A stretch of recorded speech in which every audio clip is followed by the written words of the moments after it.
Nicolas Bonnet-Olat du bonjour. Bonjour. Vous êtes adjoint à la mairie de Paris en charge du commerce, de l'artisanat, des professions libérales, des métiers d'art et de la mode. Où en sont les commerces dans Paris aujourd'hui? Aujourd'hui, on a une belle vitalité commerciale à Paris, malgré les crises qu'on a rencontrées. Je pense notamment au confinement, la crise du Covid, mais aussi l'inflation, les questions économiques qui pèsent beaucoup sur le pouvoir d'achat des Parisiens. Et malgré ça, on reste une ville où on a une forte densité de commerce. C'est 28 commerces pour 1000 habitants, ce qui reste l'une des plus fortes densités en France, voire au monde. Et d'ailleurs, beaucoup de médias étrangers nous interrogent sur le modèle parisien, comment Paris résiste, et résiste aussi face à des phénomènes comme le e-commerce, qui pose beaucoup de tort au commerce et qui amène aussi malheureusement de la livraison de colis qui voyage dans le monde entier, qui crée de la pollution et derrière des emplois qui sont délocalisés. Et voilà. Et donc, face à ça, la ville de Paris accompagne les commerces, aide les commerces pour résister à cela et garder aussi des commerces d'abord de proximité, des commerces en physique. Et ça, c'est très important parce que c'est lié aussi à l'urbanisme parisien, à la vie de Paris, la ville un peu village, ce qu'on appelle nous la ville du quart d'heure. C'est-à-dire qu'à un quart d'heure de chez soi, on peut avoir une épicerie, une boulangerie, un fleuriste, un café, enfin tous les besoins dont les Parisiens ont besoin pour vivre. Quelles sont justement les actions mises en place par la mairie de Paris pour les accompagner, ces commerçants?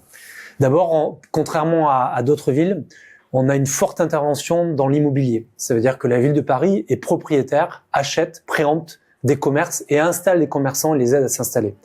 D'ailleurs, sur notre patrimoine de logements sociaux en pied d'immeuble, nous avons 7000 commerces à Paris. C'est-à-dire que 12% des commerces parisiens sont propriétés de la ville de Paris. Et Paris Commerce a aussi la capacité d'acheter, de préempter. Et nous en sommes à plus de 1000 commerces achetés et préemptés par la ville qui permettent d'installer, comme c'est le cas ici dans cette boutique, des fleuristes ou des métiers qui sont en difficulté. Je pense aux libraires aussi, qu'on installe beaucoup.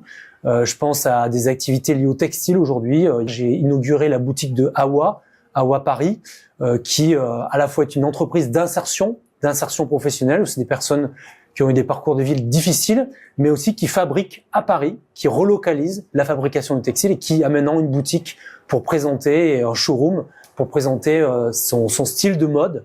Et peut-être prochainement, elle sera à la Fashion Week. Donc vous voyez, on a une gamme de commerçants très importants. Et le fait d'intervenir dans l'immobilier nous permet d'intervenir aussi contre la vacance commerciale, donc réduire la vacance, contre la monoactivité. On a des rues des fois où il y a qu'un type d'activité commerciale, c'est pas bon puis les Parisiens ne s'y retrouvent pas et c'est pas bon pour le commerce lui-même. Donc on peut installer dans une rue où il y a de la monoactivité, par exemple une boucherie, un commerce de bouche ou un fleuriste ou autre. Et ça, c'est grâce à notre intervention dans l'immobilier. Ça, c'est la première chose. Puis la deuxième chose, on est là pour ça aujourd'hui, c'est l'animation commerciale. C'est d'aider les commerçants à une animation, à une relation à la clientèle parisienne, à les mettre en avant. Et on a aussi une diversité de prix qui valorise. Je pense le goût d'entreprendre, je pense le label Fabriqué à Paris. J'ai remis les prix du label Fabriqué à Paris. C'est plus de 540 objets qui ont été labellisés cette année. Et en 7 ans, c'est plus de 2500 objets labellisés. Voilà. Je pense aussi, et on va en parler peut-être, mais c'est l'accompagnement sur le numérique, c'est l'accompagnement sur la visibilité, c'est l'accompagnement par exemple avec des testeurs de commerce. Par exemple, demain vous voulez ouvrir votre commerce, mais vous ne savez pas trop votre modèle économique.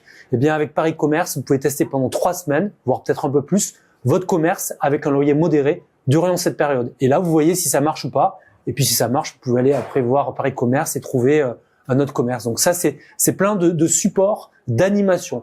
Et puis, je vais le dire aussi parce qu'on est en période de Noël, mais on subventionne les associations de commerçants pour les illuminations de Noël.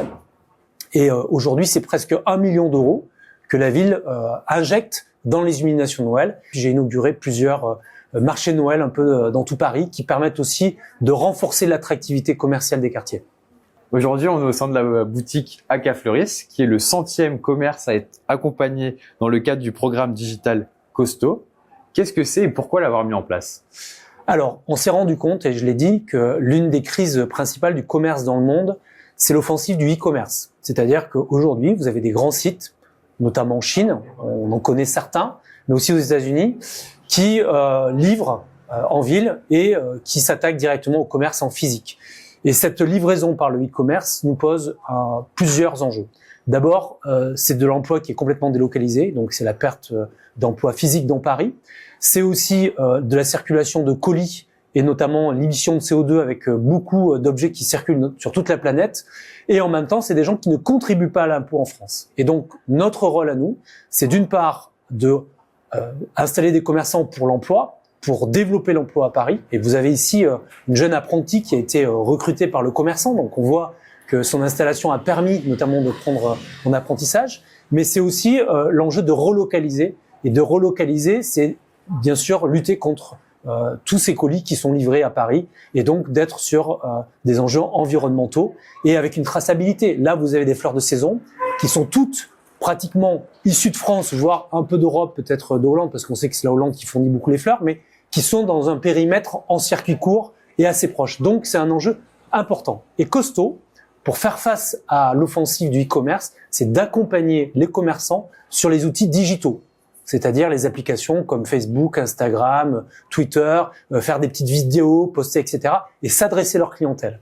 Et donc, Costo, c'est un programme de coach. Pour ça, Costo, c'est un coach qui, pendant plus de 3 mois, va accompagner de façon individuelle. C'est-à-dire qu'on prend le commerçant seul et en fonction de sa marque, en fonction de ses besoins, en fonction de sa clientèle, en fonction de sa volonté de développement, eh bien, la personne qui le forme va le coacher et va l'aider à développer ses outils numériques pour toucher ses cibles particulières et sa clientèle.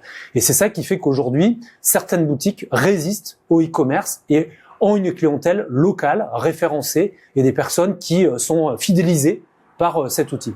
Nous avons aussi dans Costo un programme de mise en réseau de plusieurs commerces. C'est une newsletter, c'est des informations qu'on a de la ville, de Paris Commerce. Je parlais par exemple des marchés de Noël, d'autres dispositifs qu'on a, comme les prix, comme le prix fabriqué à Paris, comme le goût d'entreprendre, tous ces prix. Et donc, on met en réseau tous les commerçants qui ont une newsletter, et c'est plus de 2500 commerçants aujourd'hui à Paris, qu'ils soient dans des locaux de la ville ou dans le privé, qui ont accès à ces outils numériques et à ce réseau. Je le pense parce que vous voyez, l'un des objets qui circule le plus aujourd'hui avec Amazon, pour pas les nommer, c'est le livre. Et nous avons vu dans les années 2000 beaucoup de librairies fermées.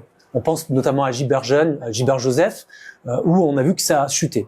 Eh bien, avec Paris Commerce, on a pu réinstaller des librairies en physique et on a pu aider beaucoup de libraires sur ce programme Costo et la mise en réseau aussi avec une clientèle qui sait que quand il y a un livre, la personne souhaite acheter un livre, elle voit que le livre n'est pas dans sa librairie, eh bien, avec la mise en réseau, elle sait que c'est dans une autre librairie à Paris et il y a une installation comme ça où il y a la possibilité de précommander et de se faire livrer son livre.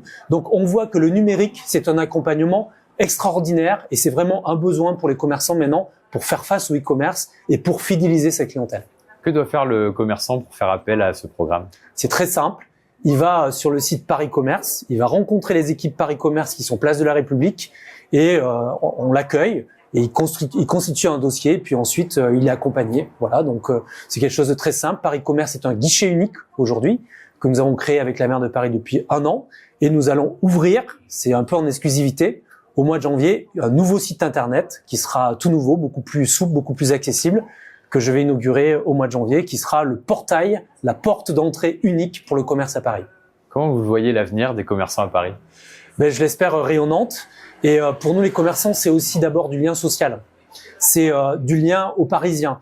C'est pas simplement que de la vente. C'est beaucoup plus. C'est aussi des endroits qui sécurisent la ville, parce qu'on parle beaucoup de sécurité, d'insécurité, mais plus on a de commerce, plus la ville est sécurisée, plus il y a un sentiment de sécurité, plus un sentiment de lien social. Donc, c'est des acteurs majeurs de la ville. Et plus on aura, mieux ce sera. Et donc, moi, je fais tout pour qu'on aide nos commerçants à Paris. Un dernier message pour les commerçants? Je leur souhaite de joyeuses fêtes, beaucoup de cadeaux. Et puis, j'espère qu'ils vont continuer, comme c'est le cas aujourd'hui, à faire du chiffre d'affaires, à avoir tout ce qu'ils ont besoin et créer de l'emploi. C'est très important, créer de l'emploi, former des jeunes, préparer la future génération.